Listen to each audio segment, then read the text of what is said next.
écoute, on espère bien. Je pense que tu vas intervenir. Je pense que tu vas intervenir sur ce sujet. Tu as plein de choses à dire aussi. Ok. Bon, je vais commencer. C'est pas très grave.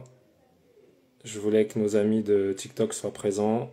Et malheureusement, j'ai pas réussi à me connecter. Donc, on restera sur cette défaite. Mais vous aurez quand même, de toutes les manières, le live en replay. Donc, c'est pas très grave en soi. Euh, donc, le sujet d'aujourd'hui était sur les relations toxiques. Alors, poser déjà le décor sur les relations toxiques. Qu'est-ce qu'une relation toxique? C'est un lien qui fait plus de mal que de bien, pour commencer. Et, euh, et je voulais aussi vous dire que ce live n'est pas pour les relations difficiles. J'aimais bien une différence entre les relations difficiles et les relations toxiques. Une relation difficile, c'est celle que vous connaissez dans votre quotidien. Donc je ne parle pas de votre, je ne parle pas de votre, de votre conjoint qui, par exemple, je sais pas, refuse de faire la vaisselle. Par exemple, ça peut être un exemple. Je ne parle pas non plus de votre conjointe qui en a marre parce que vous amenez sans arrêt vos amis pour voir les matchs de foot. Donc ça, ce sont des situations où j'ai pas vraiment de possibilité de vous aider là-dessus. Mais en tout cas, si je peux vous aider d'ailleurs là-dessus, c'est une question de communication. Donc là, pour la communication, si on arrive à avoir cette bienveillance et ces bons échanges, on peut effectivement écouter l'autre et se dire que j'ai bien entendu ce que tu as comme problème, mais moi, je ne peux pas le gérer à ta place. Donc je ne parle pas de ces côtés-là, je parle vraiment de la partie toxique. C'est le sujet. D'ailleurs, en parlant de relations toxiques, je parle également de tous les types de relations. Je ne parle pas uniquement des relations amoureuses. Je vais parler des relations qui touchent à la famille, des relations qui touchent aux amis, des relations qui touchent aux professionnels également. Euh, Parce qu'il n'y a pas que les relations amoureuses, mais ça en fait partie bien évidemment. Donc pour commencer, planter le décor, voilà ce par quoi on va commencer. Je vous ai défini très brièvement quelle était une relation toxique. Maintenant, il faut rentrer dans le vif du sujet. Déjà, les exemples de signes qui peuvent vous permettre aussi déjà de pouvoir visualiser qu'est-ce qu'une relation toxique. Euh, mais avant même de pouvoir aborder ce point-là, il y a une question qui est selon moi relativement évidente, c'est pourquoi on tombe dans une relation toxique? Parce que c'est toujours assez difficile de pouvoir le voir ou de pouvoir le comprendre qu'on est dans une relation toxique. Mais pourquoi on tombe dedans? Eh bien, il y a une chose qui est relativement importante à savoir, c'est que déjà, souvent, c'est parce qu'on connaît que ça. Alors pourquoi? Qu'est-ce que je veux dire par on connaît que ça? Lorsqu'on a vécu une enfance, on a vécu une enfance dans un climat où l'enfance n'était pas forcément évidente, où les situations étaient un peu compliquées. Ça peut devenir une norme pour nous. Et je ne dis pas que ça peut le devenir, c'est souvent une norme. Euh, Parce que si l'amour était instable et qu'on a appris que l'amour était instable, si on a appris aussi que l'amour se faisait dans le silence, que il y avait des espèces de jeux de pouvoir, on finit par croire que c'est comme ça que se vit l'amour. Et c'est pas finalement tant un manque de connaissances, c'est juste une espèce de croyance. C'est une croyance que l'on a.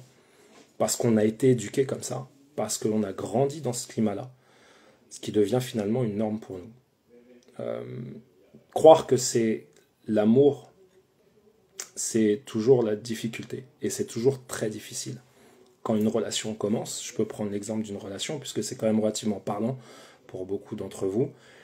Vous débutez une relation amoureuse, au début c'est toujours assez fun, hein. Il y a plein de choses qui se passent, on est dans un état d'esprit relativement positif, on est dans un élan qui nous projette vers quelque chose de positif, et cette intensité, malheureusement, euh, peut vite décliner également.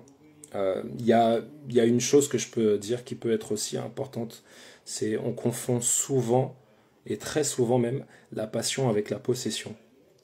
Et dans les relations toxiques, souvent, on peut être dans ce schéma-là avec des personnes, d'avoir une certaine différence. C'est pas vraiment une dualité, mais c'est plus un manque d'équilibre entre les deux personnes. Il y a toujours une personne qui aura un ascendant sur l'autre. Euh, et oui, définir la passion et la possession, c'est complètement deux choses qui sont complètement à l'opposé. Comme on confond aussi l'intensité avec la justesse. Et ça, la justesse, ça va être l'équilibre dans un couple. Si on arrive à avoir ces deux éléments, je parle du fait de pouvoir être dans une passion. Mais le mot passion, lui-même, veut dire ce qu'il veut dire. Mais lorsqu'on peut avoir la justesse avec, on arrive à avoir une relation qui tient la route, quelque chose qui soit quand même relativement cadré, dans lequel on se sent bien, dans lequel il y a un certain équilibre. Lorsque c'est le mot possession et le mot intensité qui sont dans la même relation, ça peut poser un problème. Souvent, on va sentir une situation qui nous dépasse et que l'on n'arrive même pas à comprendre parce qu'on va se dire que c'est ce qu'il y a de positif dans sa vie. Et on va se rappeler cela à chaque fois que l'on vivra quelque chose de négatif vis-à-vis de la personne avec laquelle vous partagez votre vie.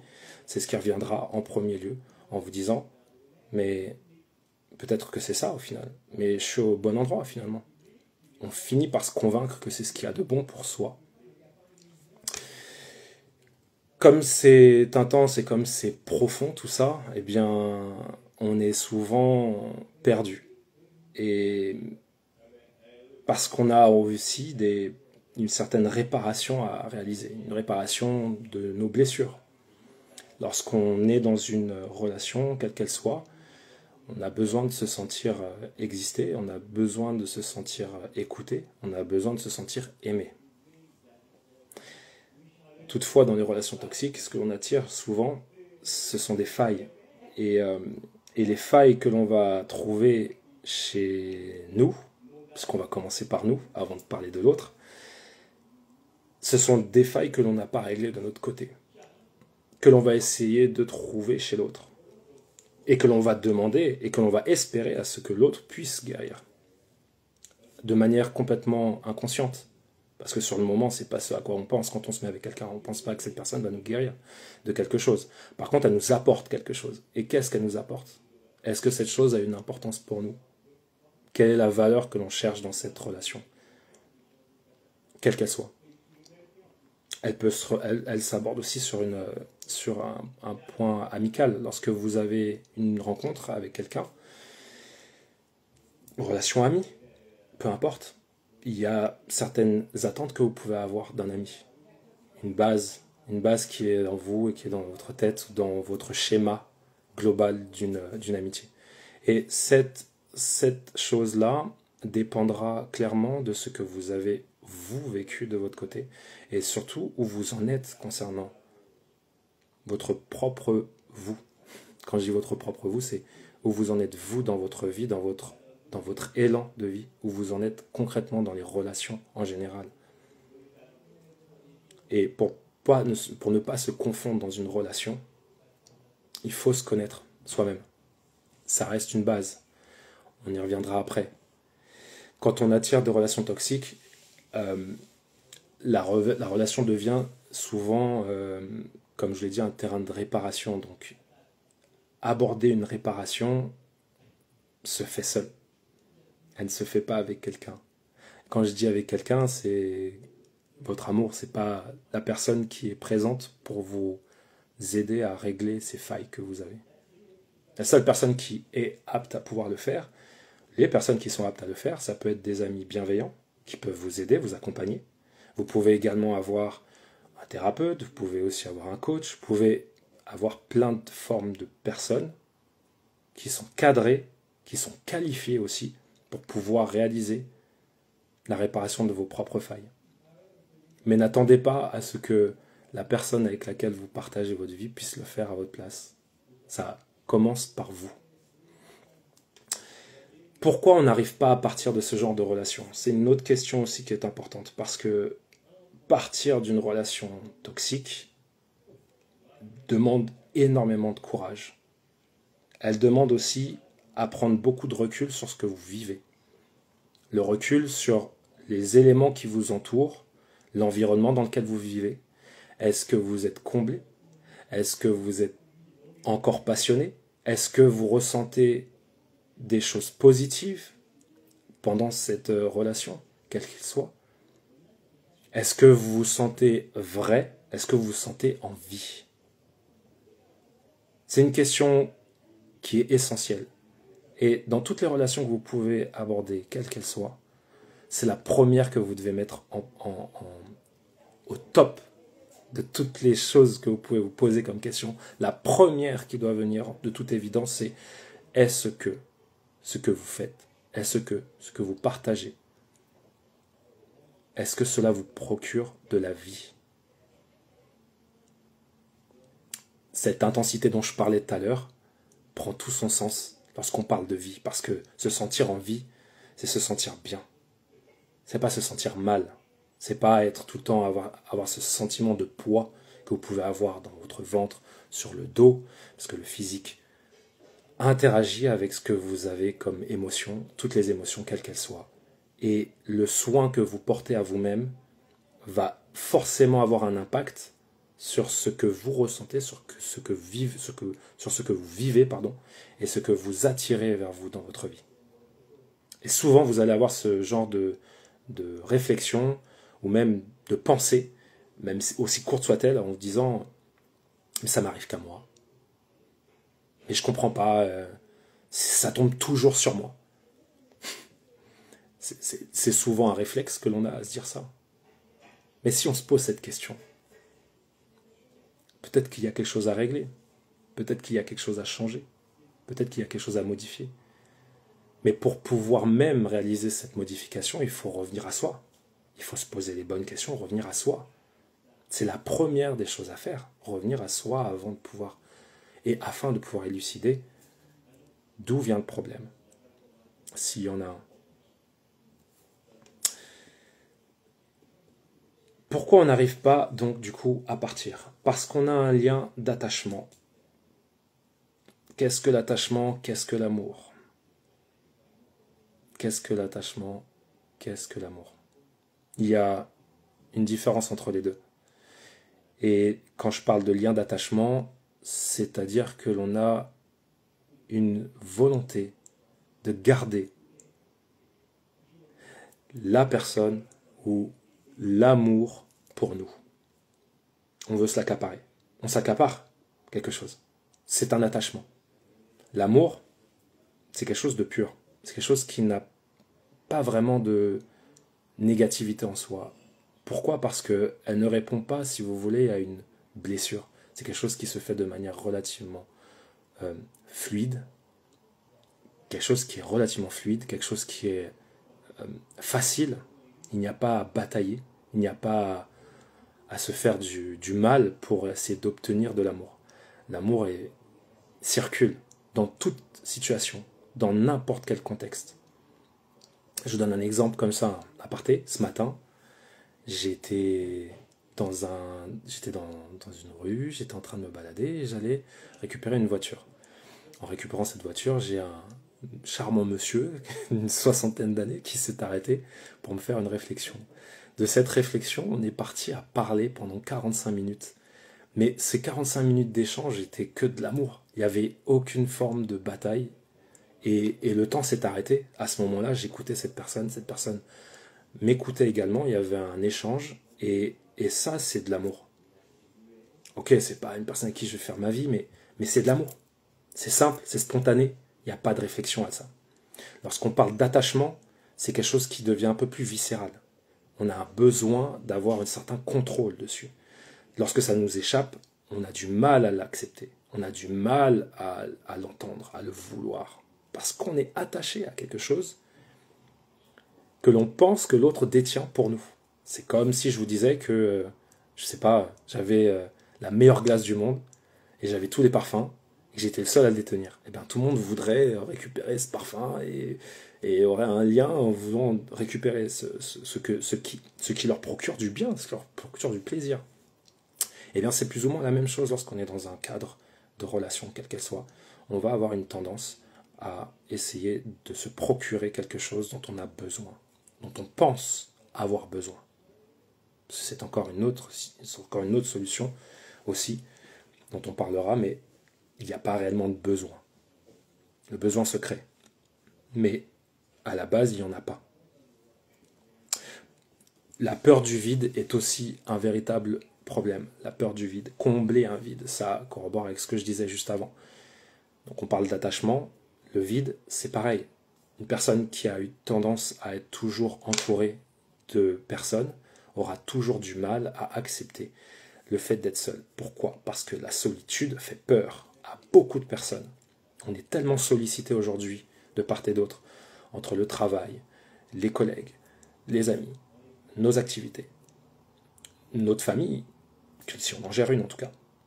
Toutes ces choses-là nous accaparent beaucoup de temps, beaucoup d'énergie, et surtout nous empêchent d'avoir des moments de pause, des moments seuls. Et la solitude fait peur. On est aujourd'hui dans une société, on peut le dire, la solitude fait peur. C'est une réalité, c'est une vérité, et on ne peut pas le nier. Mais quand on est dans une relation et qui est en plus toxique, et que l'on a cette peur du vide, eh bien on aura du mal à lâcher une relation. Parce qu'on a peur d'être seul. On préfère effectivement rester dans quelque chose qui nous fait mal, plutôt que d'aller vers quelque chose qui est positif pour nous. Pourquoi? Parce que finalement, on ne connaît pas ce qu'il y a de positif à l'extérieur. On sait seulement ce qui est avec nous là maintenant. Et si c'est mal, eh ben on préfère le garder parce qu'on est dans notre zone de confort. Et rester dans cette zone de confort nous va très bien. Essayer d'aller chercher quelque chose d'autre, ça veut dire aussi se remettre en question sur ce que l'on vit actuellement. Et pour avoir déjà cette pensée, cette vision, il faut déjà avoir un propre recul sur ce qui nous procure du bien ou du mal dans notre propre vie. Et aujourd'hui, ce n'est pas forcément le cas. Si on ne prend pas le temps de le vivre pleinement comme ça, si on ne prend pas le temps de se poser cette question, ou même de ressentir. Parce que la pensée est aussi un sujet bien intéressant. Je ferai une vidéo là-dessus d'ailleurs, mais la pensée est une pensée. Les ressentis sont tout aussi importants. Et se poser quelques secondes, quelques minutes, pour pouvoir ressentir ce que l'on a, ce qui nous fait du bien, ce qui nous fait du mal, c'est une bonne base déjà pour pouvoir commencer à avoir une certaine prise de recul sur une situation. Mais si on ne se donne pas ce temps-là, si on ne se donne pas ce moment qui a tout autant de valeur que ce que vous donnez ou partagez avec les autres d'ailleurs, puisqu'on commence par soi avant de pouvoir aider les autres. C'est encore une fois une base. Il y a aussi, au-delà de la peur du vide, c'est ce que j'étais en train de dire aussi, c'est le fait d'avoir oublié qui on était. Vous savez, le temps passe relativement vite. Le temps défile à une vitesse qui est juste extraordinaire. Mais c'est aussi un point négatif pour nous si nous ne nous réveillons pas au bon moment. Rester attentif à ce qui se passe aujourd'hui, rester attentif à ce que l'on vit est clairement très important.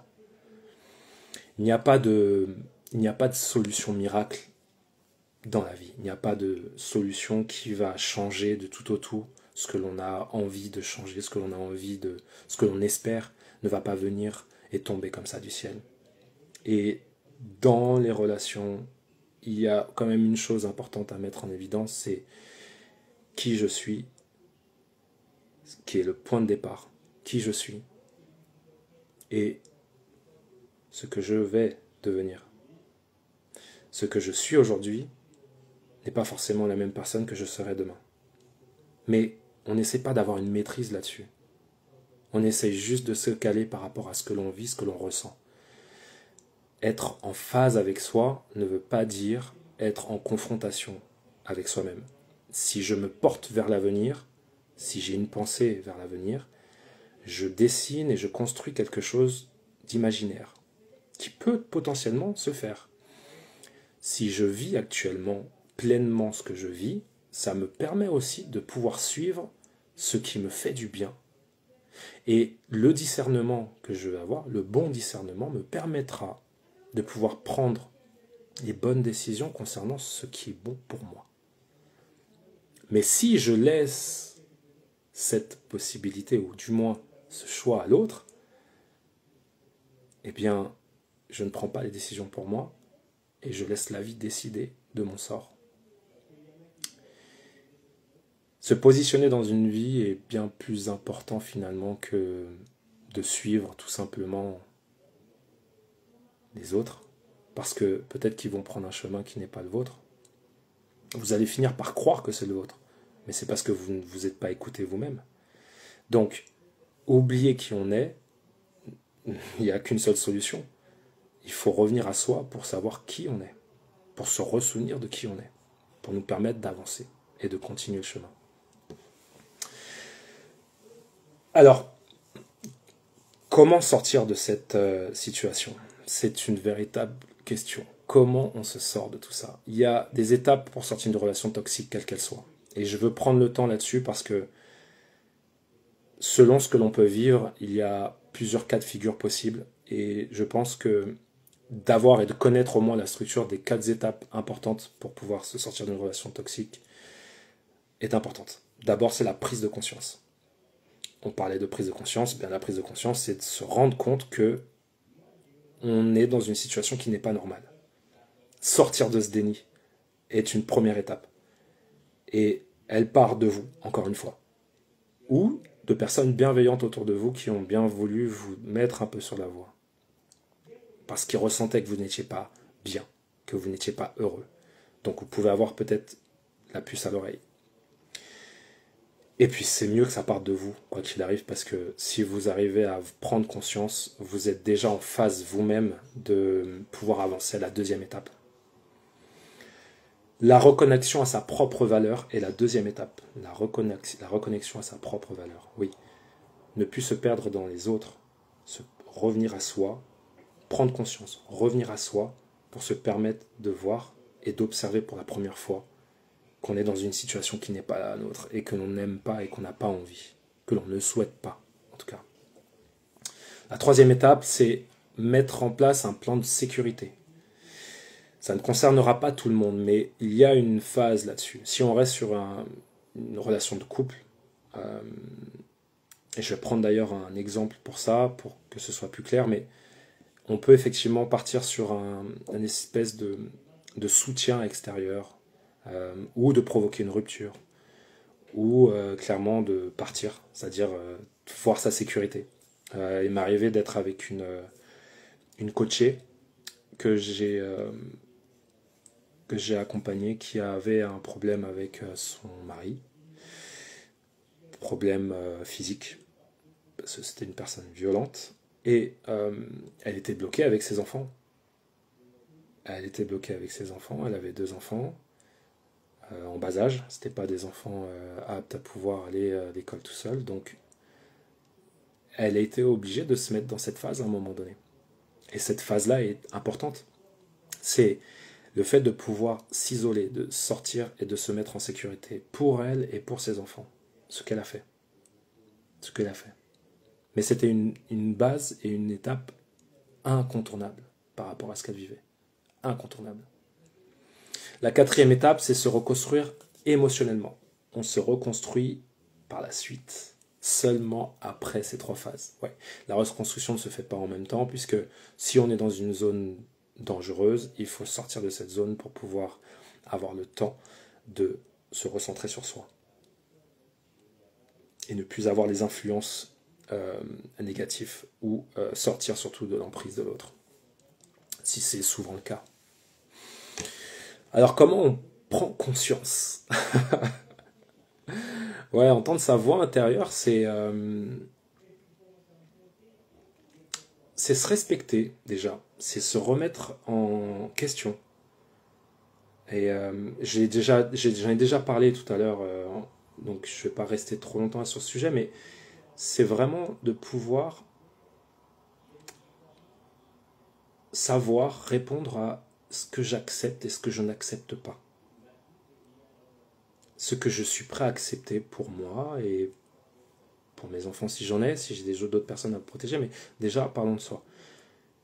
Et si on est capable de pouvoir se poser cette question, il faut continuer à développer ce sujet-là, puisque c'est la première, c'est le petit truc qui fera la différence, c'est là où on commence vraiment le véritable combat, si on peut appeler ça un combat. Pour certaines personnes, c'est un combat. Faire une liste de ses qualités est importante, se revaloriser. La valorisation, ça passe aussi par cet élan d'aller vers quelque chose de positif. Et il faut se redéfinir. Est-ce que je vaux ce que je vis? Est-ce que je vaux cela? Est-ce que je mérite cela? Est-ce que quelqu'un mérite ça de toute façon? On doit vraiment se poser ces questions-là et se faire cette fameuse liste qui permet de pouvoir aussi mettre en exergue tout ce que l'on a de positif en soi, tout ce que l'on peut transmettre aux autres. Il y a une réalité qui est incontournable, c'est la valeur que l'on met pour se définir. C'est un exercice que tout le monde devrait essayer de faire. Alors, je parle souvent de ce sujet, mais c'est vrai qu'il est important de pouvoir juste donner donner ce cadeau, de pouvoir se définir convenablement. On se doit de se définir de manière convenable. Être franc avec soi. Et ne pas avoir honte de qui on est. Ne pas se dire qu'on est moins qu'une autre personne. Valorisez-vous. Vous avez tellement tous de la valeur. Et il faut les mettre vraiment en face de vous. Il faut que vous vous en rendiez compte. Il faut que vous les sortez. Vous pouvez le faire, c'est dans votre pouvoir. On a tous ce pouvoir. On a tous le pouvoir de croire en nous. Comme on a tous ce pouvoir aussi de ne pas le faire. Alors, pourquoi pas le faire, du coup? C'est facile, dit comme ça. Mais ça demande aussi un engagement de votre part à créer un changement dans votre façon de vous voir. Pas seulement physiquement face à un miroir, mais aussi intérieurement.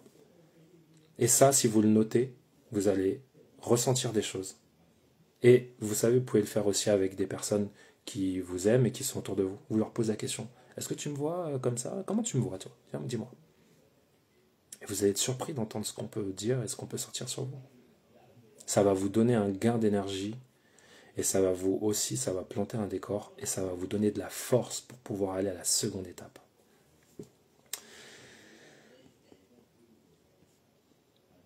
La reconnexion à sa propre valeur. Donc, la reconnexion à la propre valeur, c'est retrouver l'estime. J'en ai plus ou moins déjà parlé dans ce que je viens de vous dire. Donc, je vais passer à la troisième étape qui est mettre en place un plan de sécurité. Alors, il y a une difficulté dans cette situation, c'est que on a tellement une confiance, on a tellement un espoir que les choses puissent changer par rapport à la relation que l'on va partager, que l'on va se poser toujours cette question, mais si la personne change? C'est souvent à ce moment-là qu'on a d'ailleurs cette pensée, c'est mais si la personne change, ça peut le faire. On garde espoir toujours que les personnes changent. Mais vous changez. Vous êtes en train de changer. Les autres ne changent pas. Ils restent pareils. En tout cas, sur le moment où vous commencez à changer, il ne faut pas vous attendre à ce que ces personnes changent avec vous.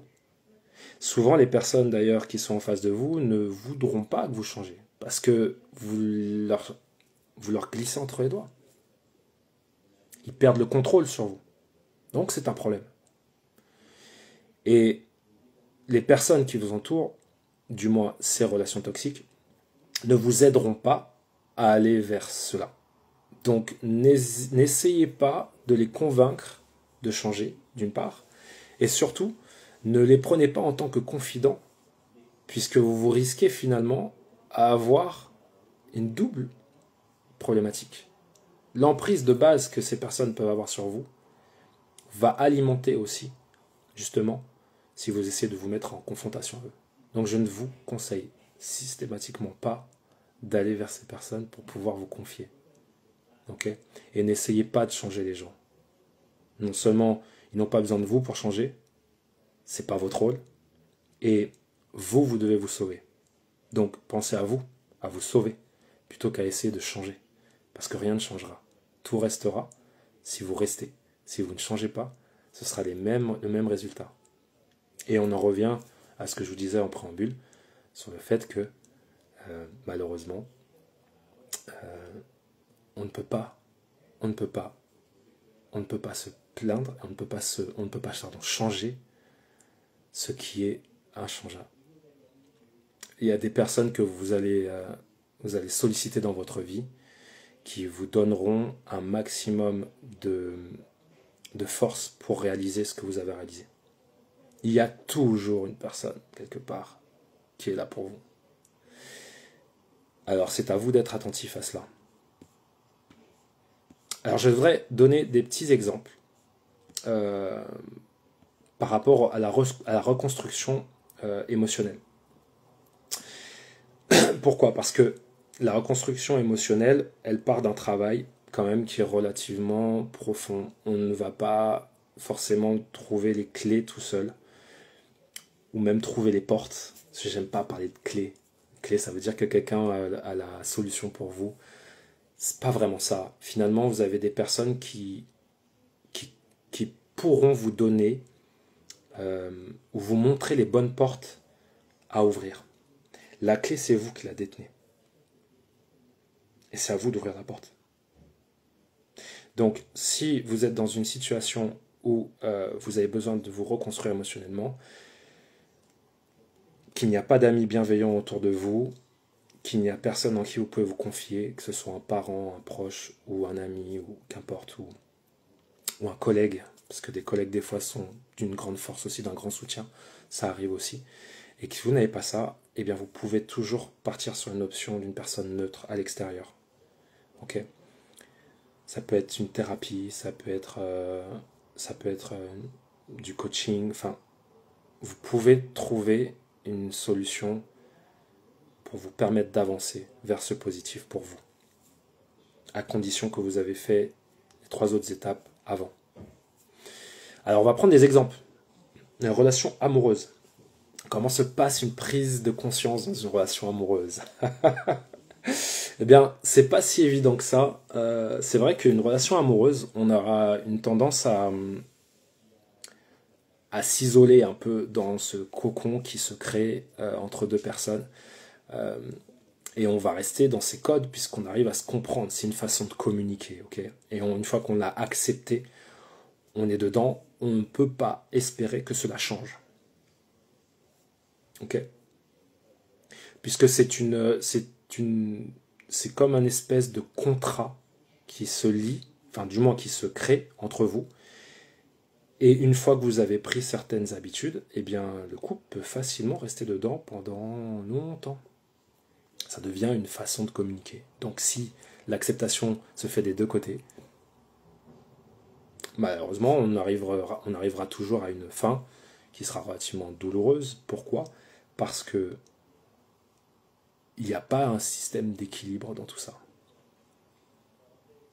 Et l'équilibre dans un couple, malheureusement, il ne vient qu'à partir du moment où vous êtes face à deux personnes qui retrouvent leur équilibre de manière divisée. C'est-à-dire que l'un va avoir effectivement cette aisance, se sentira très très bien. L'autre de l'autre côté se sentira aussi très bien dans son aisance. Ils auront cette communication qui permettra d'avoir une bonne continuité. Et c'est très bien. C'est très très bien comme ça. Mais le déséquilibre, c'est lorsqu'il y en a un qui prend le dessus sur l'autre. Là, pour le coup, on est face à une situation qui est beaucoup plus complexe à gérer. Et il faut du coup puiser un peu plus en profondeur pour comprendre réellement ce que l'autre, lui, vit de son côté et ce que vous, de votre côté, vous êtes en train de vivre. Donc la prise de conscience pour la personne qui vit une relation amoureuse, elle se rend compte qu'elle s'excuse sans arrêt, que son compagnon la dévalorise, il la dévalorise même aussi auprès des proches, ce qui est relativement désagréable, mais qui peut devenir une habitude. Elle ne rit plus, elle n'est pas heureuse, elle a peur. Elle a peur. La peur est aussi un véritable fléau. Quand vous avez peur dans votre couple, il faut vraiment se poser une question. Donc, pour arriver à cette reconnexion à sa valeur, il faut se souvenir de comment on était avant. Ça peut être quelque chose qui nous aide. Ce n'est pas forcément la première chose qui peut se passer, parce qu'on n'arrive pas à cette conclusion aussi facilement. Mais en tout cas, ce qui est sûr, c'est que lorsqu'elle commence à noter ses qualités, à voir ce qu'elle vaut réellement, elle ne va pas s'attarder là-dessus. Et elle va vite comprendre qu'il y a quelque chose qui pose problème.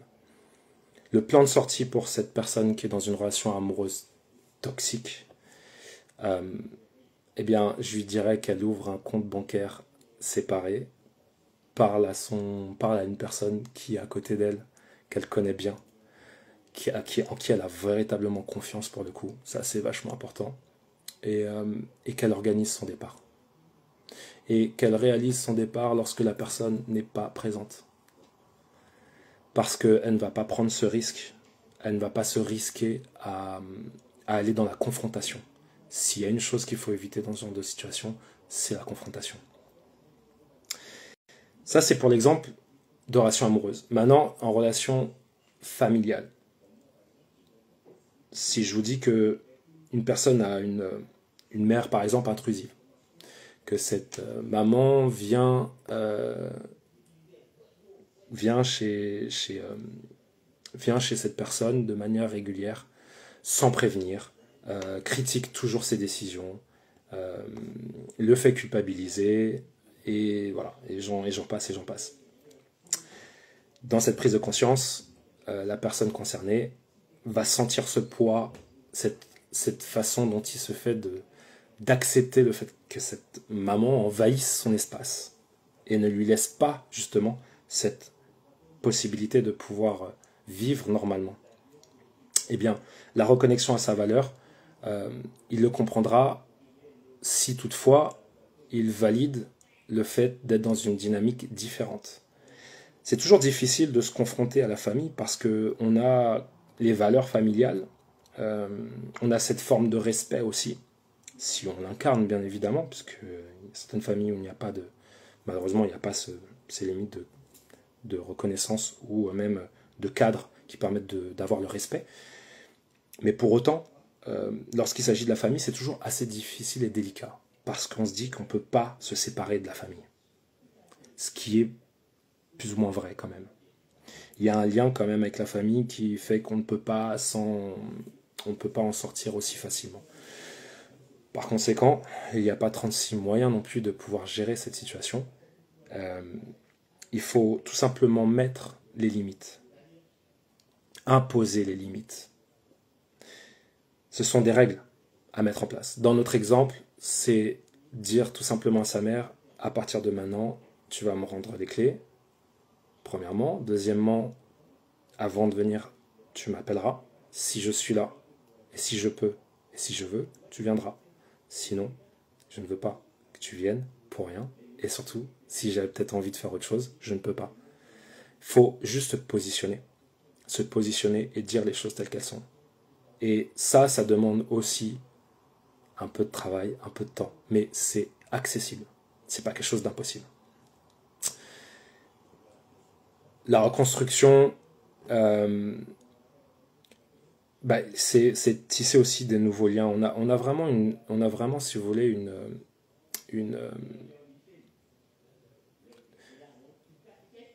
on a un rôle à jouer quand même dans tout ça. C'est au-delà de la bienveillance qu'on se porte à soi-même, on a quand même un rôle à jouer dans le fait de pouvoir se positionner. Parce qu'en vous positionnant, déjà c'est positif pour vous, mais ça le sera également pour les personnes qui vous entourent. Vous voyez? Parce que les personnes ont besoin que vous mettez vos limites. Si vous ne les mettez pas, on y va, c'est gratuit, on y va, on y retourne, et on adore. C'est comme si je vous reprenais l'exemple de tout à l'heure, j'étais un marchand de glace. Je suis un marchand de glace, je mets toutes mes glaces, les meilleures glaces que j'ai, avec les meilleurs parfums, et je mets tout gratuit. Bah, vous allez venir les récupérer, c'est normal. Eh bien, c'est pareil pour vous, quand vous êtes dans une situation où vous laissez les gens monter sur vous, que vous ne vous positionnez pas, que vous ne mettez pas les limites. Les gens viendront et ils recommenceront. Et vous poserez la question, ça arrive qu'à moi? Bah oui, ça arrive qu'à toi parce que tu laisses cette possibilité-là. Il est important de pouvoir comprendre cela et de prendre conscience de ça également. Dans les relations professionnelles.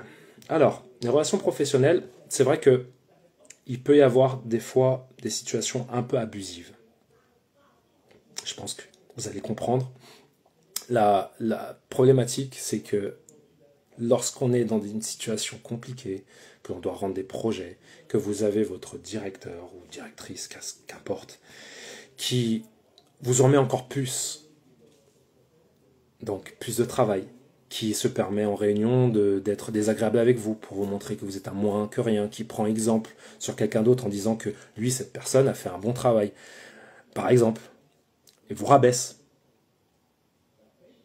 C'est une forme de pouvoir psychologique, espèce d'emprise que ces personnes peuvent avoir aussi parce que ils ont un rôle de dirigeant, donc vous devez exécuter d'une certaine manière leurs ordres et vous êtes payé pour ça. Mais quel est votre amour propre? À partir du moment où vous acceptez cela, vous acceptez aussi que cette personne vous traite comme elle vous traite. Si vous mettez une barrière, les limites, cette personne ne s'aventurera pas parce qu'elle sait qu'elle ne peut pas faire ça avec vous. Mais c'est à nous de réaliser encore une fois cet effort de mettre le stop, la limite. Et ça, vous le faites dans tous les plans de votre vie. Il faut le faire dans tous les plans de votre vie. Dans les relations amicales également, vous avez souvent des personnes qui peuvent jouer de jalousie, masquée, parce que souvent ce ne sera pas forcément dit, mais ces personnes seront tellement agréables avec vous, mais en même temps ils vont vous casser un peu du sucre sur le dos lorsque vous serez lorsque vous ne serez pas là, par exemple, derrière vous donc. Et vous voyez ce genre de relation créer un déséquilibre, de toute façon vous ressentez qu'il y a quelque chose de faux en ces personnes. Mais il faut encore s'écouter, une nouvelle fois, pour comprendre cela. Parce que si vous ne vous écoutez pas, vous ne pouvez pas l'observer, vous ne pouvez pas le voir, vous ne pouvez pas le comprendre. Et vous êtes toujours la dernière personne à le savoir au final. Et puis, quand vous vous rendez compte de ça, eh bien, il y a plein de personnes autour de vous qui vont vous dire « Mais si, moi je le voyais, j'avais vu que tu étais comme ça, mais je n'osais pas parce que tu étais dans ton truc. » Et de grâce, si vous voyez quelqu'un dans votre côté qui n'est pas bien, n'hésitez pas à lui dire. Vous avez le droit de dire si c'est un ami, vous avez le droit de dire à un ami, je te sens pas bien, je te sens pas... Sans vous mêler de son histoire. Quelque part, si cette personne vous invite à parler de cette histoire qu'elle vit de son côté, quelle qu'elle soit, elle partagera avec vous tout naturellement. Mais juste faites-le, dites, ouvrez les choses. Ne les laissez pas fermer, ne gardez pas les choses pour vous si vous voyez quelque chose. Parce qu'une personne, parfois, a besoin qu'on lui donne un petit coup de pouce pour se rendre compte de ça. Et des fois, ça peut être vous. L'ami, le cousin, la cousine, la nièce, la maman, le papa, n'importe qui, j'en sais rien, le collègue. Ça peut être une petite chose qui fait toute la différence et qui va ouvrir la personne à quelque chose de positif. Donc, c'est une chose évidente pour moi d'avoir effectivement un entourage qui nous donne aussi un coup de pouce. Si on ne l'a pas, comme je vous l'ai dit, on peut toujours passer par d'autres solutions et passer par des professionnels qui peuvent vous aider à arriver à dépasser ce stade-là. Je vois que j'ai pris beaucoup de temps et j'aimerais bien aller au bout des choses, mais ce qui est important, c'est de pouvoir aussi donner quelques petites suggestions concernant un résumé de tout ça. Parce que lorsque vous êtes face à une relation toxique, quelle qu'elle soit, il faut savoir une chose, c'est que vous ne l'avez pas forcément choisi selon vous, mais vous avez quelque chose à travailler. Il n'y a aucun passage d'une personne dans votre vie qui est anodine pour moi. Ça, c'est ma croyance. C'est mon vécu. Mais j'ai vu à plusieurs reprises, et je le vis encore aujourd'hui, comme certainement vous tous, on passe, on arrive à rencontrer des personnes à des moments précis qui nous font écho sur des situations que l'on est en train de gérer intérieurement.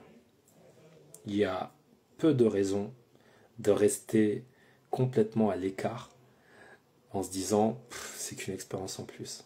Non, non, non, non. Je ne dis pas de rentrer dans le mental à fond et vous poser 1000 questions pour dire pourquoi, qu'est-ce qui se passe, mais à quel moment j'ai... Vous pouvez, à la limite, posez-vous ces questions, mais c'est pas celles qui sont assez... il faut se poser les bonnes questions. Voilà, les bonnes questions. Elles sont précises, elles ne sont pas nombreuses, mais une fois qu'on a ces questions, généralement, là, ça fait écho. Là, on touche quelque chose. Et c'est là où il faut aller. Parce que c'est là où vous avez votre réponse. Et ça ne sert à rien d'essayer de maîtriser ou de contrôler les choses lorsque vous les vivez. Il faut juste prendre le recul, comme je disais tout à l'heure, pour comprendre, pour voir, pour analyser cette chose-là. Et vous le faites seulement après. Vous voyez, dans la 4e étape, c'est seulement à la 4e étape, finalement, qu'on fait le travail émotionnel.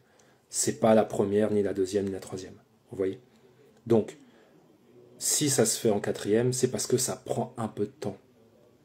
Et qu'après avoir vécu les choses, là, on peut refaire le film. Ok, on se pose, on a une situation qui a été réglée, on peut être fier de ce que l'on a fait, parce qu'on s'est dépassé, on s'est surpassé pour le faire. Et ça, vraiment, c'est à ce moment-là où vous savez que vous vous êtes choisi. À partir du moment où vous choisissez, vous avez gagné. Vous avez gagné. La relation toxique est une situation qui vous fait défaut. La relation toxique, c'est quelque chose que vous avez attiré à vous. Maintenant, ce que je vous demande, ce n'est pas d'essayer de faire disparaître tout cela. Non. C'est juste de vous poser la question, est-ce que je suis en vie? C'est la première étape. Et je finirai par cela, parce que c'est exactement ce qui fait écho lorsque l'on se pose les bonnes questions. Est-ce que je suis en vie? Et si vous êtes en vie, eh bien, vous pouvez vous laisser cette opportunité d'aller encore un peu plus loin. Toutefois, restez attentif à une chose. Vous n'êtes pas aujourd'hui en train de vivre pour les autres, vous vivez pour vous. Alors, à partir du moment où vous sentez que vous vous mettez de côté pour quelqu'un d'autre, c'est qu'il y a quelque chose qui ne va pas. Prenez le temps de comprendre pourquoi. Mais surtout, au-delà de comprendre, réagissez. N'attendez pas qu'il soit trop tard. Je parle de relations toxiques, je vous l'ai dit, en passant de l'amitié à l'amour, passant par la partie professionnelle. Toutes ces choses-là découlent aussi d'une vie. Mais ce qui est important, c'est que vous ne vous arrêtiez pas à ce qui fait bien ou ce qui paraît bien vis-à-vis des autres, mais surtout que vous fassiez le nécessaire pour faire ce qui paraît bien pour vous. Je vous remercie pour votre attention, je vous remercie pour ceux qui sont restés lors de ce live, je vous remercie également pour votre soutien, vos messages. Juste une petite dernière chose, je quitte comme ça.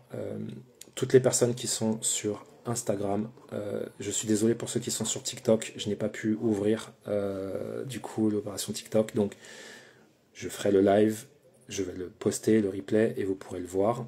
Concernant les personnes d'Instagram qui sont encore sur l'autre compte, je ne peux pas être sur les deux, je suis désolé. Donc, il va falloir aller à un moment donné sur l'autre. Et pour tous ceux qui sont sur YouTube, je vous enverrai également ce replay. N'oubliez pas que la dernière vidéo est arrivée et que la troisième arrive dans... Non, la deuxième et la troisième arrivent, pardon, à partir de mardi. Désolé pour le retard que j'ai eu sur les vidéos et encore merci à vous tous. À très bientôt sur la chaîne. Soyez désolés. Ciao, ciao.